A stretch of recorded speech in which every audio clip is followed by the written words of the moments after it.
മറ്റൊരു വീഡിയോയിലേക്ക് സ്വാഗതം. ഇന്നിവിടെ വിശകലനം ചെയ്യുന്നത് 2/9/1978 ജനിച്ച ഒരാളുടെ ഗ്രഹസ്ഥിതിയാണ്. പൂരമാണ് നക്ഷത്രം. പൂരം 1-ാം പാദം. മകരലഗ്നം. 2 ശൂന്യം, 3 കേതു, 4, 5, 6 ഭാവങ്ങൾ ശൂന്യം, 7 വ്യാഴം, ബുധൻ, 8 ചന്ദ്രൻ, സൂര്യൻ, ശനി, ഗുളികൻ, 9 കുജൻ, രാഹു, 10 ശുക്രൻ, 11, 12 ഭാവങ്ങൾ ശൂന്യം. ഇതാണ് ഇദ്ദേഹത്തിൻ്റെ ഗ്രഹസ്ഥിതി. പുരുഷ ജാതകമാണിത്. ഈ ഗ്രഹനില പരിശോധിക്കുന്ന സമയത്ത് ആദ്യമേ തന്നെ പറയട്ടെ, ഇദ്ദേഹം 9-ൽ നിൽക്കുന്ന രാഹുദശ നടക്കുകയും ചെയ്യുന്നു. നല്ലതല്ല, ഒട്ടും നല്ലതല്ല. ഭാഗ്യസ്ഥാനത്തെ രാഹു സൂക്ഷിക്കണം, ഉപരി ഭയക്കുക തന്നെ വേണം ചില ഘട്ടങ്ങളിലൊക്കെ. മകരലഗ്നം. ലഗ്നാധിപനായിട്ടുള്ള ഗ്രഹം ശനി, മന്ദൻ, പതുക്കെ സഞ്ചരിക്കുന്ന ഗ്രഹം.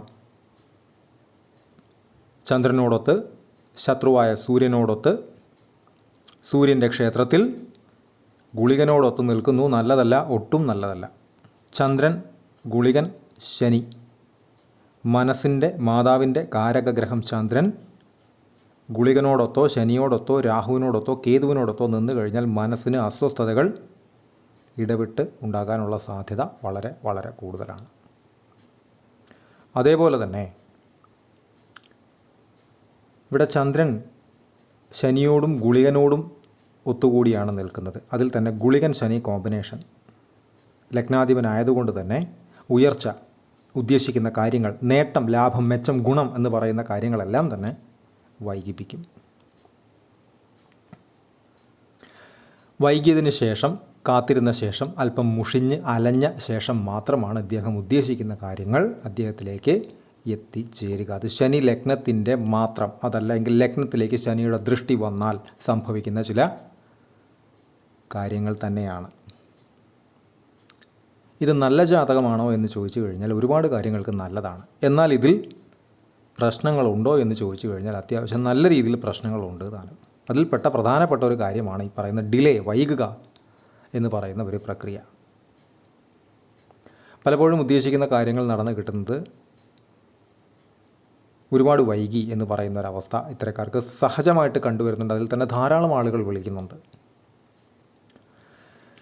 അതുപോലെ തന്നെയാണ് അദ്ദേഹത്തിൻ്റെ ലഗ്നാൽ 7-ൽ വ്യാഴം കർക്കിടകത്തിൽ ഉച്ചനായി നിൽക്കുന്നു. ഹംസ മഹായോഗം കൊടുത്തുകൊണ്ട് വളരെ നല്ലത് തന്നെയാണ്. പക്ഷേ ഗുളികൻ്റെ ദൃഷ്ടി അവിടേക്കുണ്ട്. എന്നിരുന്നാൽ തന്നെയും അത് കർക്കിടകത്തിലായതുകൊണ്ടും ഉച്ചനായതുകൊണ്ടും വ്യാഴത്തെ കൊണ്ടുള്ള ഗുണം കിട്ടും. അങ്ങനെയാണ് പുള്ളി പിടിച്ചു നിന്ന് പോകുന്നതൊക്കെ.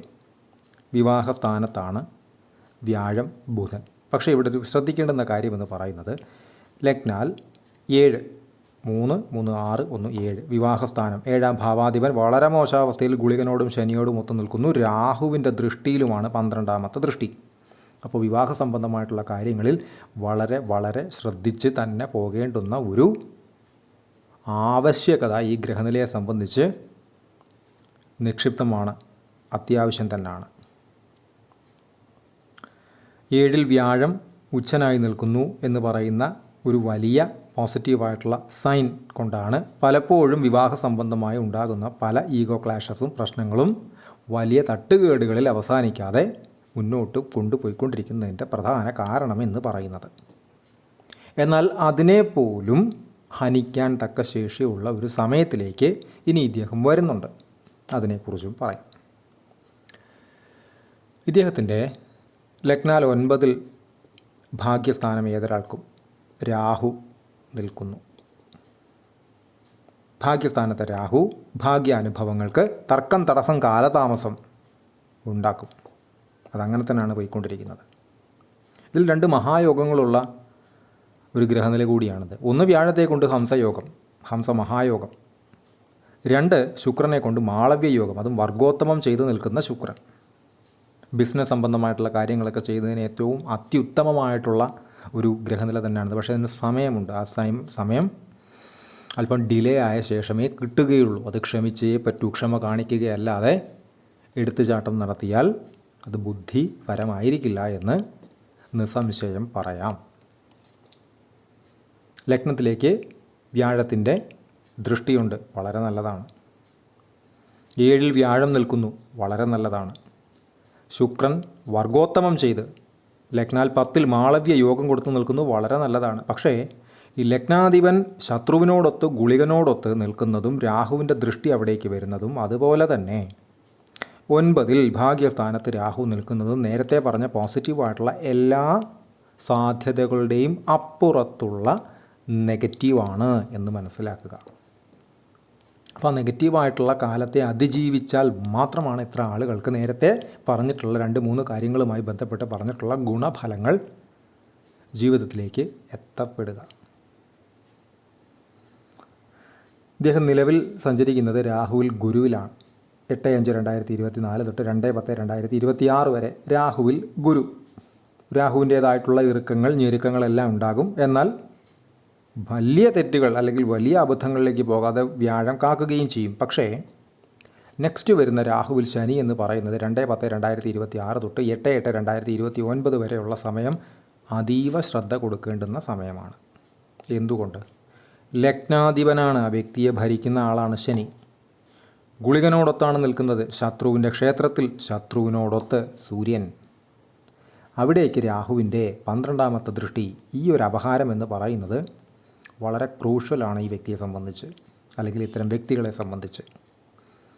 ഒന്നാമത്തെ കാര്യം, ശരി ഇത്രയൊന്നും മോശമായിട്ട് വലിയ രീതിയിൽ ആളുകൾ അങ്ങനെ നിൽക്കില്ല എന്നല്ല, അധികം അങ്ങനെ നിന്ന് കാണാറില്ല.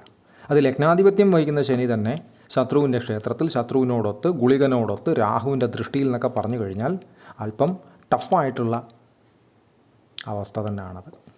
വർഗോത്തമം ചെയ്ത സൂര്യനുമാണ്, ബലവാനാണ്, പകലുള്ള ജനനവുമാണ്. അപ്പോൾ പൊതുവെ പൂരം നാളുകാർക്ക് രാഹുദശ ഒരു തലവേദന തന്നെയാണ്. എൻ്റെ തന്നെ വ്യക്തിപരമായിട്ട് അറിയാവുന്ന ഒരു 2-3 പൂരം നാളുകാർ തന്നെയുണ്ട്. അവരെല്ലാം സംബന്ധിച്ച് ഈ രാഹുദശ ഒരു കീറാമുട്ടി തന്നെയാണ് എന്ന് എനിക്ക് മനസ്സിലാക്കേണ്ടി വന്നിരുന്നു, അവരുടെ ജീവിതാനുഭവങ്ങൾ വെച്ച് തന്നെ. അപ്പോൾ അത് ശ്രദ്ധിക്കേണ്ടുന്ന കാര്യമാണ്. കൃത്യമായിട്ട് പരിഹാരങ്ങൾ എടുക്കുക, നിർബന്ധമായും പരിഹാരങ്ങൾ എടുക്കുക. വ്യാഴമൊക്കെ ഹംസയോഗം കൊടുത്ത് നിൽക്കുന്നതുകൊണ്ട് തന്നെ പരിഹാരങ്ങൾ എടുക്കാൻ കമ്പാരിറ്റീവ്ലി വളരെ എളുപ്പമാണ്. എടുത്താൽ അതിൻ്റെ ഗുണം കിട്ടുകയും ചെയ്യും. കൃത്യമായിട്ട് ചിട്ടവട്ടത്തോടു കൂടി തന്നെ എടുത്ത് പോയി കഴിഞ്ഞാൽ ഈ സമയത്തെ നിഷ്പ്രയാസം അതിജീവിക്കാൻ സാധിക്കും. അത്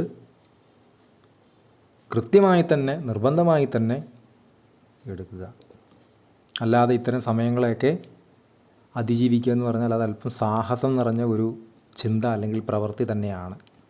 അബദ്ധങ്ങൾ പറ്റാനുള്ള സാധ്യത, തെറ്റുകൾ പറ്റാനുള്ള സാധ്യത, നഷ്ടം വരാനുള്ള സാധ്യത, കലഹമുണ്ടാകാനുള്ള സാധ്യത, വിവാഹ സംബന്ധമായിട്ടുള്ള കാര്യങ്ങൾക്കൊക്കെ ഈ ഒരു സമയം 2026 ഒക്ടോബറിനും 2029 ഓഗസ്റ്റിനും ഇടയിലുള്ളൊരു സമയം വളരെയധികം ശ്രദ്ധിക്കുക. പ്രത്യേകിച്ചും 7-ാം ഭാവാധിപൻ നിൽക്കുന്നത് ശനിയോടൊത്താണ്. വിവാഹ സംബന്ധമായി കലഹങ്ങൾ ഉണ്ടാകാൻ പറ്റിയ സമയമാണ്, തർക്കങ്ങൾ ഉണ്ടാകാൻ പറ്റിയ സമയമാണ്. ഈഗോ ക്ലാഷസ് ഉണ്ടായാൽ അത് തീർപ്പാകാതിരിക്കാൻ സാധ്യത വളരെ കൂടുതലുമാണ്. അപ്പോൾ അങ്ങനെയുള്ളപ്പോൾ നിർബന്ധമായും 2 പേരുടെയും പേരും നാളും ചേർത്ത് പരിഹാരങ്ങൾ എടുത്ത് കൃത്യമായിട്ട് മുന്നോട്ട് പോവുക. അതല്ലാതെ തന്നെ കൃത്യമായിട്ടും വേണ്ടുന്ന കാര്യങ്ങൾ വേണ്ടുന്ന രീതിയിൽ വേണ്ടുന്ന പ്രകാരം ചെയ്ത് മുന്നോട്ട് പോകേണ്ടതുമാണ്. തൊട്ടുപുറവേ രാഹുദശ കഴിഞ്ഞാലൊക്കെ വ്യാഴദശ വരുന്നുണ്ട്. ശനിയുടെ അപഹാരം കഴിഞ്ഞാൽ തന്നെ ബുധൻ്റെ അപഹാരം വരുന്നുണ്ട്.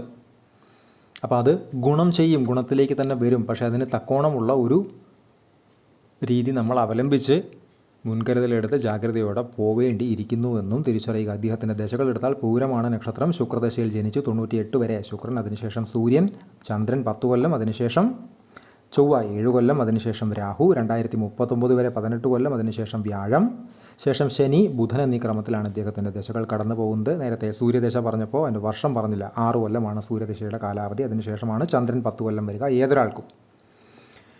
നടപ്പ് ദശ നേരത്തെ പറഞ്ഞു, രാഹുവിൽ ഗുരുവാണ്. അതിനുശേഷം രാഹുവിൽ ശനി, വളരെയധികം ശ്രദ്ധിക്കേണ്ടുന്ന ഒരു പീരീഡാണ്. ഇത്തരം ശനിയെ വളരെയധികം സൂക്ഷിക്കുക. സൂര്യൻ ശനി കോമ്പിനേഷൻ ശ്രദ്ധിക്കുക തന്നെ വേണം. പ്രത്യേകിച്ചും ലഗ്നാധിപനായിട്ട് വരുന്ന ശനി ഈ ഒരു രീതിയിൽ നിന്ന് കഴിഞ്ഞാൽ, രാഹുവിൻ്റെയൊക്കെ ദൃഷ്ടിയിൽ ഗുളികനോടൊത്ത് സൂര്യൻ്റെ ക്ഷേത്രത്തിൽ സൂര്യനോടൊത്തൊക്കെ നിന്നാൽ വളരെയധികം ശ്രദ്ധിക്കുക. അവിടെ 7-ാം ഭാവാധിപനുമുണ്ട്.